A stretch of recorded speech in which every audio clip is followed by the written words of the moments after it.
बहुत बहुत स्वागत है आप सभी का शिक्षक शिक्षा यूट्यूब चैनल पे। और आज के इस वीडियो में हम चर्चा करेंगे प्रधान शिक्षक 2.0 के साथ साथ मध्य विद्यालय के प्रधानाध्यापक के संबंध में महत्वपूर्ण जानकारियों के साथ आज के इस वीडियो को शुरू करेंगे। तो यहाँ पर देखेंगे सबसे पहले जो सबसे इम्पोर्टेंट चीज़ है कि प्रधान शिक्षक 2.0 में कितनी सीटें रहेंगी, प्रधान शिक्षक के लिए कितनी सीटें रहेंगी और प्रारंभिक विद्यालय के लिए जो प्रधानाध्यापक की रिक्तियाँ आएंगी उसके अंदर कितनी सीटें रिक्त रहेंगी। तो यहाँ पर देखिए प्राथमिक प्रधान शिक्षक के लिए रिक्त सीटों पे अभी क्वेश्चन मार्क लगा हुआ है और ये क्वेश्चन मार्क इसलिए लगा हुआ है क्योंकि अभी बहाली की प्रक्रियाधीन है। प्रथम चरण की जो प्रक्रिया होनी है उसमें काउंसलिंग तक अभी प्रोसेस पूरा हुआ है। आगे अभी बहाली यानी कि जो सीटों पे नियुक्तियां होनी है वो जब तक हो जाता है तब तक वेट करना पड़ेगा, क्योंकि नियुक्तियों के होने के बाद ही रिक्त सीटों की गणना वास्तविक रूप में निकल करके आएगी। ठीक है, क्योंकि अभी देखिए जो रिजल्ट आया था आपका, उस रिजल्ट में लगभग 1000 के आसपास सीटें रिक्त रह गई थी। वहाँ पे कैंडिडेट पास नहीं हो पाए थे उतने, तो 1000 सीट वो मान करके चलिए और 5000 सीटें इसमें मान करके चलिए कि 5000 लोग वहाँ पे ज्वाइन नहीं कर पाएंगे किसी भी कारण से, चाहे बहुत सारे कारण हैं। तो 5000 मान करके चलेंगे कि ज्वाइन नहीं कर पाएंगे। तो हम एक एस्टिमेट लगा सकते हैं कि 6000 से 7000 के आसपास जो सीटें हैं प्रधान शिक्षक के लिए वो आ सकती हैं। सेकंड थिंग, प्रारंभिक विद्यालय के प्रधान शिक्षक। तो अभी देखिए प्रारंभिक विद्यालय के प्रधान शिक्षक अभी वर्तमान में कौन है? बहुत जगह पे, अधिकांश जगहों पे, ठीक है, प्रभारी के रूप में प्रधानाध्यापक महोदय कार्य कर रहे हैं। वो या तो पुराने नियोजित शिक्षक हैं, विशिष्ट शिक्षक हैं, या फिर बीपीएससी से बहाल शिक्षक है, वो प्रभारी के रूप में कार्य कर रहे हैं। नियमित शिक्षकों की संख्या बहुत कम है और जो भी नियमित शिक्षक हैं वो भी प्रधानाध्यापक के पद पर, प्रधानाध्यापक के मूल पद पर वो कार्यरत हैं, क्योंकि 2023 में पुराने जितने भी नियमित शिक्षक थे उन्हें प्रधानाध्यापक के मूल पद पर प्रोन्नति दी गई है। तो 2023 के अंदर प्रधानाध्यापक की सीटें भरी गई थी प्रमोशन से, ठीक है, जिसमें जितने भी पुराने नियमित शिक्षक थे लगभग सभी को प्रधानाध्यापक बनाया गया। वो कुछ ही वैसे इक्के दुक्के शिक्षक ही बचे होंगे, बाकी पुराने वाले जितने भी नियमित शिक्षक थे, चाहे वो 1999 बैच वाले हों, चाहे 2012 में बहाल 34,540 वाले शिक्षक हों, सभी के सभी प्रधानाध्यापक के पद पर विराजमान हैं। तो उसमें से मिडिल स्कूल की संख्या देखें तो 30,000 के आसपास मिडिल स्कूल पूरे बिहार भर में है, और मान करके चलिए कि 12 से 13,000 प्रधानाध्यापक के पद पर नियमित शिक्षक कार्यरत हैं। तो एक एस्टिमेट यहाँ पर लगा सकते हैं कि 17,000 से लेकर के 18,000 तक की सीटें आ सकती हैं। ठीक है, इससे 1000-2000 कम या ज़्यादा हो सकती हैं, उसमें कोई फर्क नहीं पड़ेगा, क्योंकि 15,000 भी सीटें अगर मान करके चलते हैं तो एक अच्छी खासी संख्या में सीटें आने वाली हैं। ठीक है, तो आप लोगों को तैयारी के लिए शुरुआत बिल्कुल कर देनी चाहिए। तैयारी के लिए शुरुआत करने का ये सही समय है, क्योंकि अगर जितना देर करेंगे और एग्जामिनेशन का फॉर्म आ जाएगा, नोटिफिकेशन आ जाएगा, उसके बाद जो है टाइम बहुत कम मिलेगा, क्योंकि अभी चुनावी वर्ष है। तो एक तरह से मान करके चलिए कि सरकार इस प्रक्रिया को भी पूरा करा करके अपने वोट बैंक को थोड़ा मजबूत करना चाहेगी, क्योंकि हर एक जो भी पार्टियां हैं वो चाहती हैं कि जो वैकेंसी हम ला सकें जिसके माध्यम से जनता में सकारात्मक संदेश जाए, तो वो लाने का प्रयास करती हैं।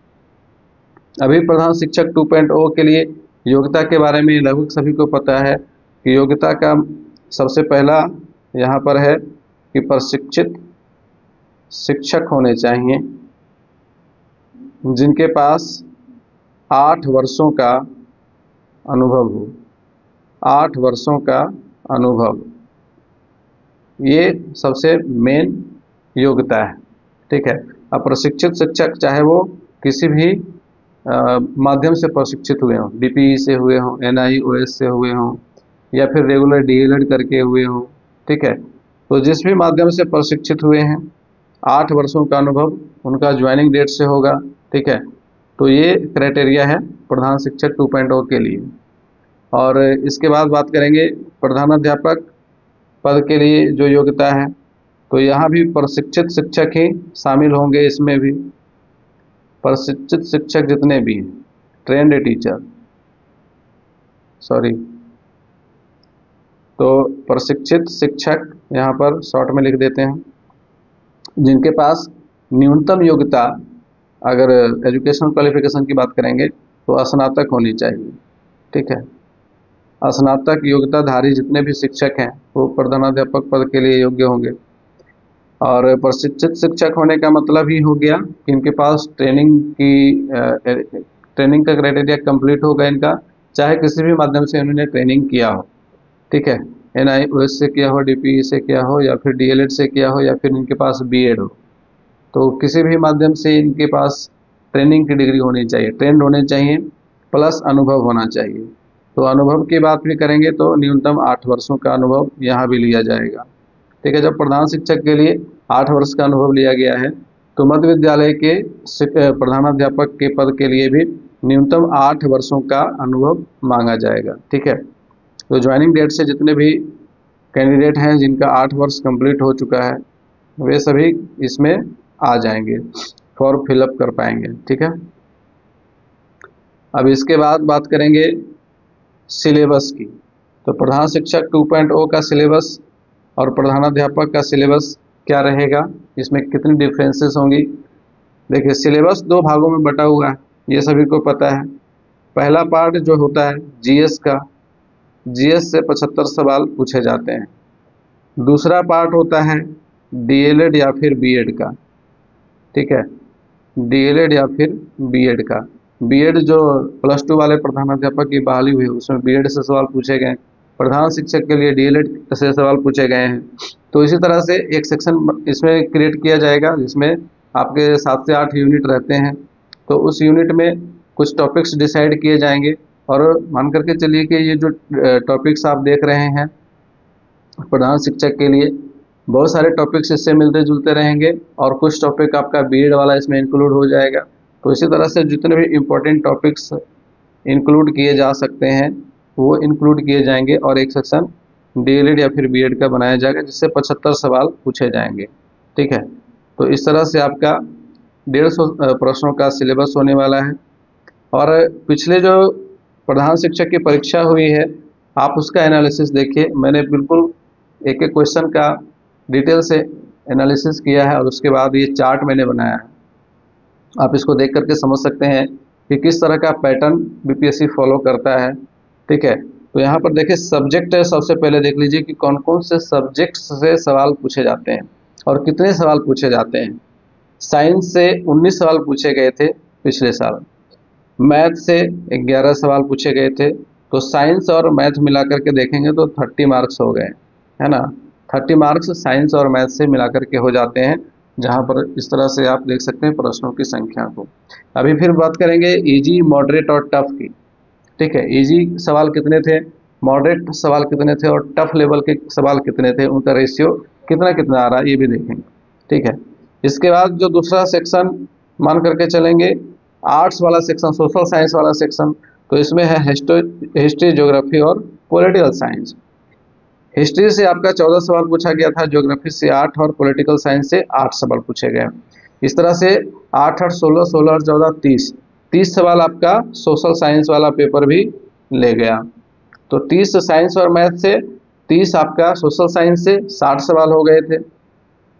इसके बाद रीजनिंग से 9 सवाल देखने को मिले और 6 सवाल करंट अफेयर्स से थे। तो इस तरह से टोटल हो गए 75 सवाल। ठीक है, अब यहाँ पर जो मैं यहाँ बताना चाह रहा हूँ सवालों के टफनेस का, तो लेवल कैसा था इसमें देखेंगे। टोटल अगर इजी क्वेश्चंस को देखें तो 26 प्रश्न इजी प्रश्न थे, जिसको एक साधारण जानकारी वाले व्यक्ति आसानी से सॉल्व कर सकते हैं। 24 सवाल मॉडरेट थे और 21 सवाल टफ लेवल वाले थे। ठीक है, तो इन दोनों में मेहनत करने की ज़रूरत पड़ती है, और मेहनत का मतलब होता है कि कॉन्सेप्ट बेस्ड नॉलेज होना चाहिए। ठीक है, फैक्चुअल नॉलेज आपका काम बहुत कम करता है। ठीक है, बहुत सारे ऐसे प्रश्न देखने को मिलते हैं इस तरह के एग्जामिनेशन में जहाँ पे कॉन्सेप्ट बेस्ड नॉलेज की जांच की जाती है। तो यहाँ पे आपको ज़्यादा मेहनत करने की ज़रूरत पड़ेगी, और 26 से 30 सवाल हर कोई कर सकता है, इसमें ज़्यादा बड़ी बात नहीं है, क्योंकि 8 वर्षों का अनुभव लेकर के अगर कोई व्यक्ति शिक्षा विभाग में है तो निश्चित रूप से वो इस तरह के प्रश्न पत्र से 25 से 30 प्रश्न आसानी से बना देगा। तो इसी तरह से लेवल तैयार किया जाता है। फिर आगे का जो लेवल होता है उसके लिए आपको पढ़ाई करनी पड़ती है, और पढ़ाई करने के लिए आपको अभी से शुरुआत कर देनी चाहिए।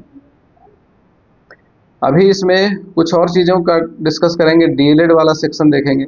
डीएलएड से भी 75 सवाल थे, और इसमें देखिए टोटल 8 यूनिट से सवाल पूछे गए, यूनिट फर्स्ट से लेकर के यूनिट 8 तक। और इसमें जो सबसे ज़्यादा सवाल पूछा गया था यूनिट 3 से पूछा गया था, ठीक है, जिसमें पाठ्यक्रम वाला सेक्शन था वो सबसे ज़्यादा वास्ट यहाँ पर साबित हुआ। 18 सवाल उससे देखने को मिले थे। बाकी फर्स्ट यूनिट से आपको 10 सवाल देखने को मिले थे। और यहाँ पर देखिए मैंने रिमार्क्स में यहाँ पर लिखा कि बहुत सारे ऐसे सवाल देखने को मिले थे जो आपके डीएलएड के सिलेबस में नहीं थे। प्रधान शिक्षक के डीएलएड का जो सिलेबस निर्धारित किया गया था उसमें डीएलएड से सवाल नहीं थे, ठीक है। कुछ सवाल ऐसे थे, सारे सवाल नहीं थे। तो कुछ सवाल जो ऐसे थे वो कहाँ से पूछे गए थे, तो वो मैंने रिमार्क्स में यहाँ पर इंडिकेट किया है।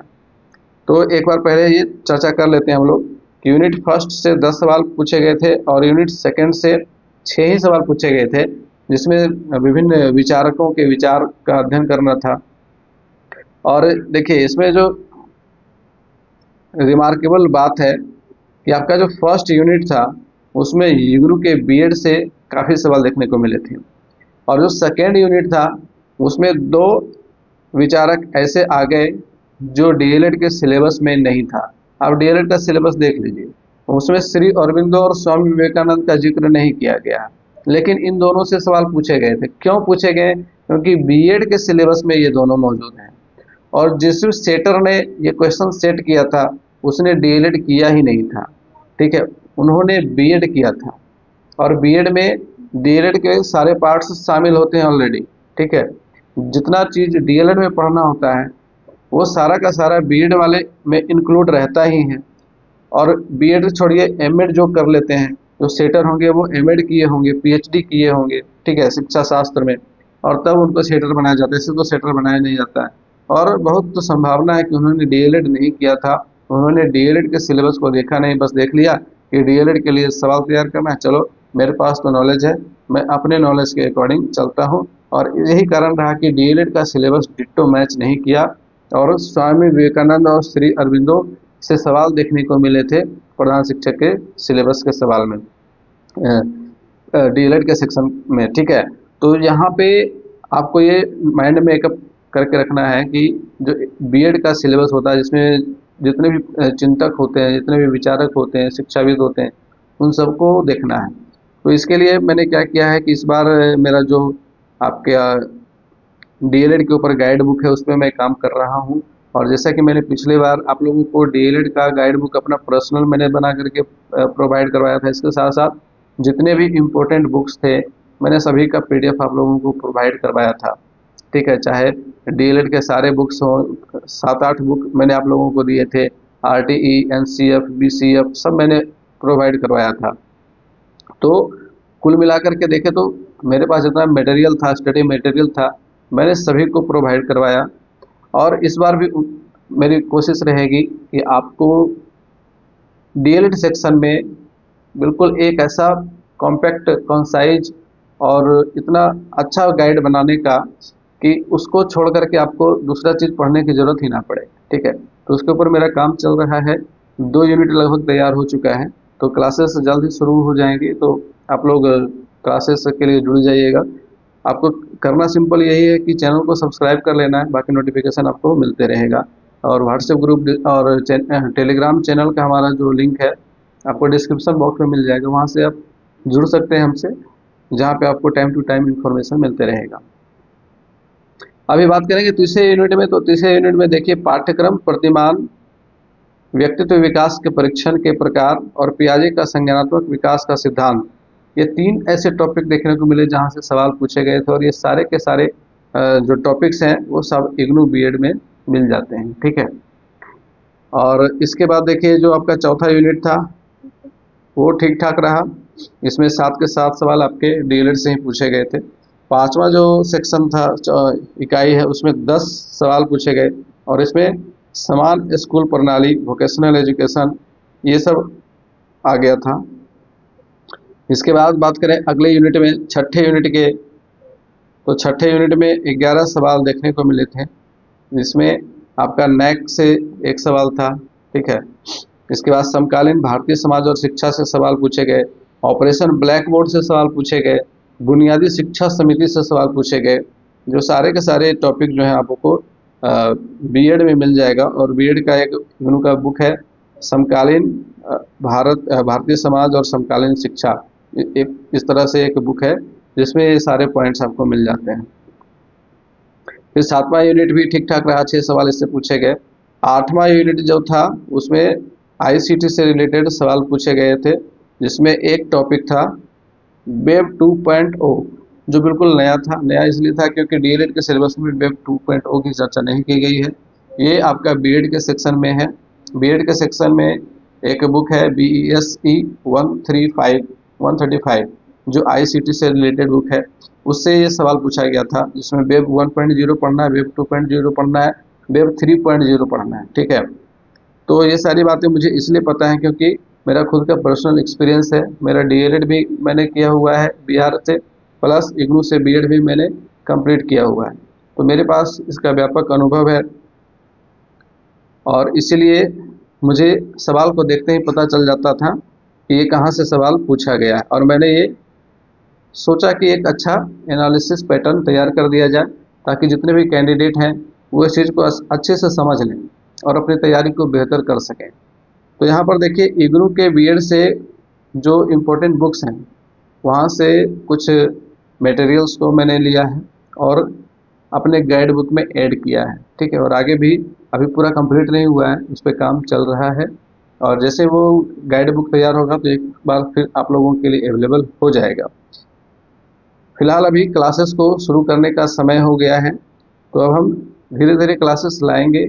लगातार तो कंटिन्यू क्लासेस नहीं आ पाएगा, सप्ताह के 7 दिन क्लासेस नहीं आ पाएंगे। सप्ताह में कोशिश रहेगी कि 3-4 क्लासेस आप लोगों के लिए ज़रूर लाए जाएँ, ठीक है। इसमें इस बार जीएस के पेपर भी शामिल होंगे, यानी कि जीएस के क्लासेस भी आप लोगों के लिए मैं लाऊंगा, और बिल्कुल कॉन्सेप्ट बेस्ड क्लासेस होंगे, क्योंकि आप लोगों को पता है कि मेरे क्लासेस जो होते हैं वो कॉन्सेप्ट बेस्ड होते हैं। मैं पहले कॉन्सेप्ट पढ़ाता हूँ, उसके बाद प्रैक्टिस करवाता हूँ ऑब्जेक्टिव क्वेश्चंस की। ऐसा नहीं है कि 10 या 20 ऑब्जेक्टिव क्वेश्चन लिया उसी को बता दिया, बस ऐसा नहीं। पहले मैं कॉन्सेप्ट क्लियर करूँगा, उसके बाद प्रैक्टिस होगी, ठीक है। तो इस बार ऑब्जेक्टिव क्वेश्चंस की संख्या में भी इजाफा हुआ है। अब यहाँ पर देखिए, some important points in DElEd section, abbreviation related to education system, यहाँ से सवाल पूछे गए थे, ठीक है। मैंने यहाँ पे पॉइंट आउट किया है। SEN पूछा गया था, आपका स्वयं का फुल फॉर्म पूछा गया था, आपका DPEP का फुल फॉर्म पूछा गया था, PERT का फुल फॉर्म पूछा गया था, ठीक है। तो कुछ इम्पोर्टेंट एब्रीविएशंस को भी इस बार इंक्लूड कर दिया है मैंने गाइड बुक में, ताकि आप उसको एक नज़र देख लेंगे तो दिमाग में रहेगा कि चलो अगर आ गया तो आप निश्चित रूप से उसको आंसर कर ही देंगे, ठीक है। उसी तरह से आईसीटी से रिलेटेड एब्रीविएशन पूछे गए थे, और मैंने आप लोगों को अपने गाइड बुक में टोटल 30 एब्रीविएशन मैंने दिए थे, और 30 में से ये तीनों शामिल थे, ठीक है। ये तीनों एब्रीविएशन 30 ऑब्जेक्टिव कह रहा हूँ, वो जो एब्रीविएशन मैंने दिया था लास्ट चैप्टर में, आईसीटी वाला जो लास्ट होता है, आप देखिएगा अगर आपने मेरा ई गाइड बुक लिया हो तो वहाँ पर आप देखिए ये तीनों ही आपको मिल जाएंगे, और तीनों के बारे में पूछा गया क्वेश्चन में।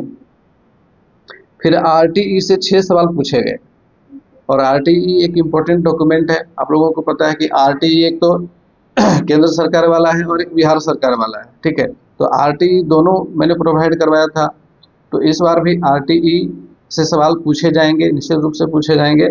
और एनईपी 2020 अब आ गया है, तो एनईपी 2020 से सवाल आपको देखने को मिलेगा।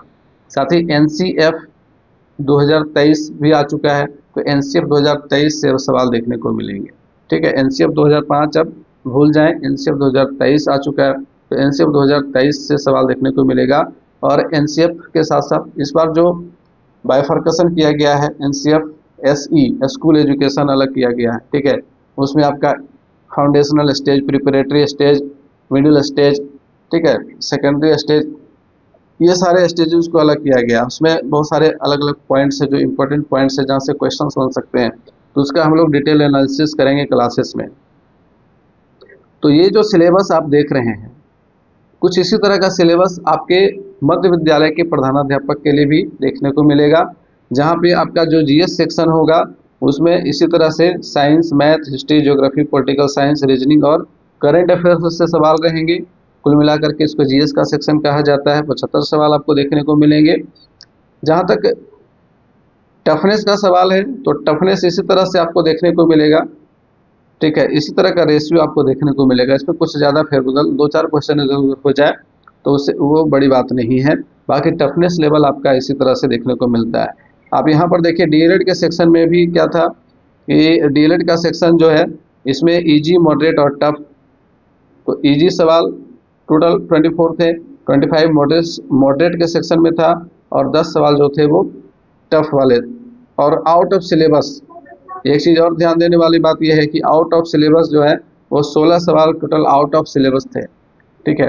तो आउट ऑफ सिलेबस को अगर हम यहाँ पर देखते हैं प्रधान शिक्षक के एग्जामिनेशन में, तो प्रधान शिक्षक के एग्जामिनेशन में आउट ऑफ सिलेबस आने के पीछे सबसे बड़ी वजह यही थी कि जो डीएलएड का सिलेबस डिट्टो निर्धारित किया गया था, पॉइंट दिया गया था कि ये पॉइंट से सवाल पूछेंगे हम, वहाँ से सवाल नहीं पूछा गया, पूछ दिया गया कहीं और से, ठीक है। तो रिमार्क्स में मैंने आप लोगों को बताया कि यहाँ से सवाल पूछे गए थे। तो यहाँ पर कुल मिलाकर के बात ये क्लियर हो जाती है कि जो डीएलएड का सेक्शन प्रिपेयर किया गया उसमें बीएड से सवाल बहुत ज़्यादा डाले गए, ठीक है। तो एक मोटे तौर पर आपको आइडिया लग गया होगा कि बीएड का सेक्शन पढ़ना अनिवार्य है, ठीक है। तो बीएड के इग्नू के 3 किताबें ऐसी हैं जिसको आप पढ़ेंगे तो आपका कॉन्सेप्ट अच्छे से क्लियर हो जाएगा, ठीक है। और ये किताबें क्या हैं इसके ऊपर हम अगले क्लासेस में डिस्कस करेंगे। मैं किताबों के नाम बता दूंगा, आप इग्नू के वेबसाइट से उसको डाउनलोड भी कर सकते हैं, ठीक है। तो मिलेंगे अगले क्लास में, वहाँ पे हम डिस्कस करेंगे जीएस पेपर को, फिर धीरे धीरे हम डीएलएड सेक्शन को भी डिस्कस करेंगे। तो बने रहेंगे हमारे साथ। और एक बार फिर से सफलता की नई कहानी लिखने के लिए आप खुद को तैयार कीजिए और मेरा सपोर्ट आप लोगों के लिए रहेगा। मैंने आप लोगों को पहले भी बताया कि मेरा एक गाइडेंस के रूप में आपके साथ सहयोगी के रूप में मेरी भूमिका होती है। मैं कोई बहुत बड़ा टीचर नहीं हूँ, मैं आप लोगों के जैसा ही हूँ, आप लोगों का छोटा भाई समझ लीजिए। बस आप लोगों के लिए गाइड प्रोवाइड करवाता रहता हूँ ताकि आप लोग अच्छे से अपनी तैयारी पूरी कर सकें। तो उम्मीद है कि इस बार भी आप लोगों का सपोर्ट मुझे भी मिलेगा और मेरा सपोर्ट आप लोगों को मिलेगा। तो मिलकर के इस नई जर्नी को कंप्लीट करते हैं। तो इस शुरुआत को बहुत जल्द प्रारंभ करते हैं। बने रहेंगे हमारे साथ, मिलते हैं क्लासेस में। तब तक के लिए गुड बाय, टेक केयर।